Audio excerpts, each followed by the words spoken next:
بسم اللہ الرحمن الرحیم۔ السلام علیکم۔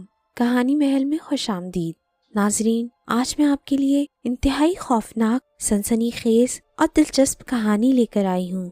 لیکن کہانی شروع کرنے سے پہلے اگر آپ ہمارے چینل پر نئے ہیں تو ہمارے چینل کو ضرور سبسکرائب کریں تاکہ ہمارے ویڈیوز سب سے پہلے آپ کو ملیں۔ سیم اسکول سے فارغ ہو کر بائک پر بیٹھا گھر جا رہا تھا۔ کانوں میں ہینڈز فری لگائے ہوئے تھے، موسیقی سے لطف اندوز ہو رہا تھا۔ کچھ دیر بعد اس کا گھر آ گیا۔ وہ بائک ایک طرف کھڑی کر کے اندر بڑھنے ہی لگا تھا کہ اسے اپنے سامنے سے ایک لڑکی آتی نظر آئی۔ اس کے قدم رک گئے۔ وہ لڑکی بے پناہ خوبصورت تھی۔ وہ اسکول کے لباس میں ملبوس تھی اور تھکے تھکے انداز سے چل رہی تھی۔ سیم کو وہ لڑکی پہلی ہی نظر میں پسند آ گئی اور وہ اسے بات کرنے کے ارادے سے آگے بڑھا۔ ہیلو، تم کہاں جا رہی ہو؟ تمہیں یہاں پہلی بار دیکھا ہے۔ میرا نام سیم ہے۔ اس نے اتنا کہہ کر ہاتھ آگے بڑھا دیا۔ ہیلو، میرا نام میری ہے۔ میں اسکول سے گھر واپس جا رہی ہوں۔ اس لڑکی نے شرمیلی سی مسکراہٹ کے ساتھ کہا، آؤ میں تمہیں اپنی بائک پر چھوڑ دوں، تم کافی تھکی تھکی لگ رہی ہو۔ سیم نے کہا تو میری مسکرانے لگی۔ شکریہ، میں واقعی تھکی ہوئی ہوں، اس نے کہا۔ پھر وہ دونوں بائک پر سوار ہو کر میری کے بتائے ہوئے راستے پر جانے لگے۔ میں بھی آج کل مصروف ہوتا ہوں، ہمارے پیپر شروع ہونے والے ہیں نا، بس پڑھائی پڑھائی اور پڑھائی۔ سیم نے کہا، ہاں میرے بھی ایگزامز ہونے والے ہیں، میں بھی تیاری کر کر کے تھک گئی ہوں۔ ہاں یہ تو ہے، پھر والدین بھی ایک منٹ کو فارغ رہنے نہیں دیتے۔ سیم نے کہا، تمام والدین ایسے ہی ہوتے ہیں، میری نے کھلکھلا کر کہا۔ سیم کو اس کی ہنسی بہت پسند آئی، یوں لگتا تھا جیسے گھنٹیاں بج رہی ہوں۔ اس نے فوراً اسے سوال داغ دیا، کیا تم شادی شدہ ہو؟ نہیں، میری نے حیرت سے جواب دیا۔ کیوں، تمہیں میں شادی شدہ لگتی ہوں؟ اس نے مزید کہا۔ نہیں، بالکل نہیں، ویسے بھی شادی شدہ لڑکیاں بہت بولڈ ہوتی ہیں، سیم نے خوش ہو کر کہا۔ ہاں بس یہاں بائک روک دو۔ میری نے ایک بے حد پرانے اور ویران قبرستان کے باہر بائک رکوا لی۔ لیکن کیا ہوا؟ سیم نے حیرت سے پوچھا۔ میرا گھر آ گیا، میری نے مسکرا کر کہا۔ گھر؟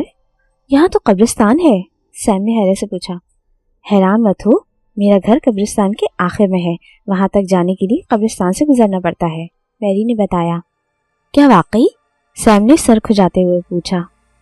ہاں واقعی، میری نے پیار سے جواب دیا۔ اچھا، پھر تمہارا سیل نمبر وغیرہ؟ سیم نے پوچھا۔ ہاں بے شک، ابھی دیتی ہوں۔ اتنا کہہ کر میری نے اپنے کندھے سے بیگ اتارا اور اس میں سے ایک نوٹ بک نکال کر ایک صفحے پر اپنا سیل نمبر لکھ کر دے دیا۔ یہ تو ٹھیک ہے، جب دل چاہے مجھے کال کر لینا۔ بالکل کر لوں گا، سیم نے جلدی سے کہا اور نمبر اپنی پینٹ کی جیب میں رکھ لیا۔ رات کا وقت تھا، ہلکی ہلکی بارش ہو رہی تھی۔ سیم اپنے لیپ ٹاپ پر کام کر رہا تھا۔ اچانک باہر سے بجلی کڑکی اور اس کے ساتھ ہی موسلادھار بارش شروع ہو گئی۔ سیم نے گھبرا کر کھڑکی کی طرف دیکھا جو تیز ہوا سے کھل گئی تھی۔ اس نے اٹھ کر کھڑکی بند کی، تبھی اسے لگا کہ باہر گلی میں بجلی کے کھمبے کے پاس کوئی کھڑا ہے۔ وہ غور سے دیکھنے لگا۔ جیسے ہی بجلی چمکی تو اس نے اس کی روشنی میں اسے دیکھا کہ باہر میری کھڑی ہے۔ اسے حیرت ہوئی، وہ اتنی تیز بارش میں اس کے گھر کے باہر کھڑی کیا کر رہی ہے۔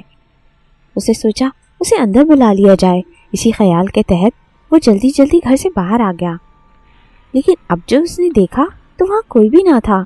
وہ بارش میں بھیگتا ہوا اسے ڈھونڈنے لگا۔ تبھی ایک طرف شیڈ میں میری کھڑی نظر آئی۔ وہ جلدی جلدی اس کی طرف آیا اور پیچھے سے اس کے کندھے پر ہاتھ رکھا۔ ہائے میری، اس نے کہا تو اسے پلٹ کر دیکھا تو وہ میری کے بجائے کوئی اور لڑکی تھی۔ سوری، میں آپ کی کیا مدد کر سکتی ہوں؟ اس لڑکی نے حیرت سے کہا۔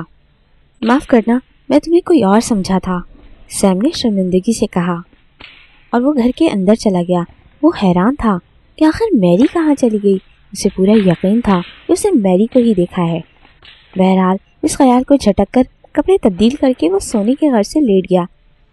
اگلی روز سیم اسکول سے گھر لوٹ رہا تھا تو اسے خیال آیا کہ شاید آج بھی میری سے ملاقات ہو جائے۔ وہ ادھر ادھر دیکھنے لگا۔ کچھ دیر انتظار کرنے کے بعد وہ واپس گھر جانے ہی لگا تھا کہ سامنے سے میری تھکی تھکی سی چلتی ہوئی آئی۔ اسے دیکھ کر سیم اپنی جگہ سے کھڑا ہو گیا۔ ہائے میری، کیسی ہو؟ اس نے پوچھا۔ بالکل ویسی ہی،